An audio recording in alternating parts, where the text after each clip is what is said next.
It's Championship Sunday here in Fairfield, Connecticut. You are looking in live at the George Basaka Court at Alumni Hall, as it's a Nutmeg State rivalry to determine who will win the MAC Championship and move on to the NCAA tournament.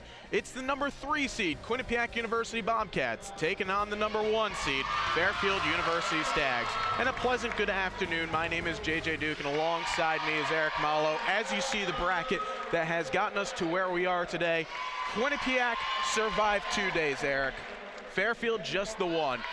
The Bobcats, you think to yourself, if you're going for gold, you wear gold. And it's going to be the player that's wearing the number 15 and 16, Jen Coffey and Elizabeth Clues, who's going to get the job done for the Bobcats. Day responding, but into the block. Tyler out of the back row and eats up Ediger once again. Into the block, Fergus will get a second look at off the top of the block, and Fairfield will have an opportunity with Day out of the back row. Vander Bison up with it, but a free ball from Millington over. And Fairfield put it away on their terms. O'Sullivan, she can. Patak into the block. Both teams trying to figure it out here in this potential last point of the set. It's Steinberg, and we are going the distance. Hang on to your seats, folks. We're going 5 here on the Ivy League Digital Network and ESPN3. Matthews with the Yale fans right in front of her. Comes to the near side, and Worth gets it to go, and Yale takes it in 5. The rolling shot picked up by Diamore into the block. Well played there as both Fisher and Williams in on it. Palm, it's not given. Again through the middle, Cast, she's blocked, put over. Fairfield now with the chance. Rudine reacted late. Day got it. Set 1 went to the number 1 seed in this 2016 MAC Volleyball Championships. It's the Fairfield University Stags taking it 25-18, led by the impressive performance of Skylar Day, the MAC Player of the Year, showing up when it matters the most here, as Fairfield in front of their home fans having a good start, hitting 324 as a team. But Eric, as we know, again, with Quinnipiac, they're a team that will scrap from start to finish. And albeit, yeah, they dropped the first set, but still we know that there's plenty left in the tank. But then again, when you think about it, they've played a lot of volleyball this weekend. 9, now make it 10 sets in 2+ matches. If they don't win this second set here, then it's going to be a very tough road for them. Yeah, I mean, if any team can fight, it is Quinnipiac. They fought a long way to get here. But in that first set, they shouldn't have their heads down. They got off to a slow start. Fairfield got off to a quick 7-8 point lead. Then they cut it to 4 points, and it's pretty balanced from there. I think if you're Quinnipiac, you want to get Jen Coffey more involved. She has 10 swings, just 1 kill. But Allison Lee off to a good start from them. Maria Pansari picking up right where she left off, having 12 assists. She's had a huge tournament. But if Quinnipiac wants to get back into it, they need to get off to a good start here. You just saw in your picture Chris Saplinski. This is his 5th year at the program, but he knew that there was going to be something different about this season. Now, how different? They wanted to be relevant. They wanted to be maybe a team that could nick off a few games, perhaps contend for the postseason. You saw at the top of this broadcast in a interview that he had from last night after the semifinal match, very emotional. He didn't think, and he said it, that this team was going to get this far, or at least it was in his wildest dreams. This was a program that is steadily on the rise. Maybe a year or 2 down the road, they would be a team competing for this title. But boy, now, with all the program improvements that they had, it was an article highlighted on ESPNW.com where new lighting in the BudCon court, new locker rooms, and a new attitude.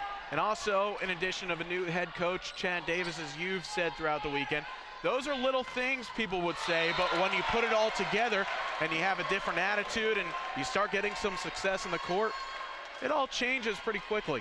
And I love what he said in his pregame interview. The team even eats differently. They do everything differently. You talk about a program that was almost not even in existence 6 years ago, winning 11 conference games this year, making their way back to the tournament. It's a brand new set. We'll see how things go, but off the hitting error, Fairfield out to a 2-0 lead. key hitters for Quinnipiac in the first set. Allison Lee and Kat Miller each with 4 kills. Jen Coffey gets that one to go on the far side. Just 1 kill in 10 swings, 3 attacking errors in the first. She is a player that Quinnipiac has to go through. Had exactly 400 kills this season coming into this contest, a little over 3 1/4 per set in the postseason, but she has to get going.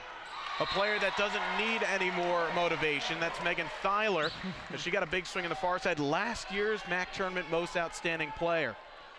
We were talking about it yesterday, JJ. They're 1 in 1A, Skylar Day and Megan Thyler. When you have one scorer like Skylar Day that can carry your team, when you have 2, it's pick your poison. Lee through the middle. It was popped straight up, and Nicolini got an easy pass off. Day wasn't sure that was going to go out of bounds, so she elected to play it. Rudine with a phenomenal up here on the near side. This is better from both teams, more sequential play. Day didn't have anybody going through the middle of the blocker, and she picked her side and hammered it home. That is her 7th kill, just besting Megan Thyler at the moment, who will go back to serve. That was a great job by Fairfield there. They had to play a couple free balls, but sticking with the rally, they were able to dig it up and get another strong swing from Day there. O'Sullivan just knocking it back across, so Quinnipiac will reset. And O'Sullivan off the backslide didn't hit the intent of their very small window of opportunity, but was able to get a swing off. And Thyler just parried that one to the far side, but a look for Lee into the block. Skylar Day enjoyed that one thoroughly. That's their 2nd block of the night. Fairfield their 4th. Interestingly enough, again, as we said earlier on this contest, Quinnipiac, one of the best blocking teams in the nation. Allison Lee in the middle, 4th in the NCAA in block solos and blocks per set. Though Fairfield, funny enough, they limit the Quinnipiac game. Reason why I say that, in the first meeting, back on the 8th of October up in Hamden, it was a straight set victory for the Stags. Quinnipiac just had 5 blocks. They can win the middles on their day. And hustle defense to keep that one over. But Coffey goes into the block. It's Megan O'Sullivan this time. And O'Sullivan, another key hand at the net to influence the attack and the defense. O'Sullivan giving that free ball there, but then able to come back and get the point. Manuela Nicolini, nice job playing that off the net, putting the ball in the air, keeping Fairfield alive. Lee pushing it across to the near side off the set from Maria Pansari. And the swing goes down off the cross-court variety. It's Day once again. That's how you draw it up, Manuela Nicolini. Another nice pass. The freshman has been doing a lot here.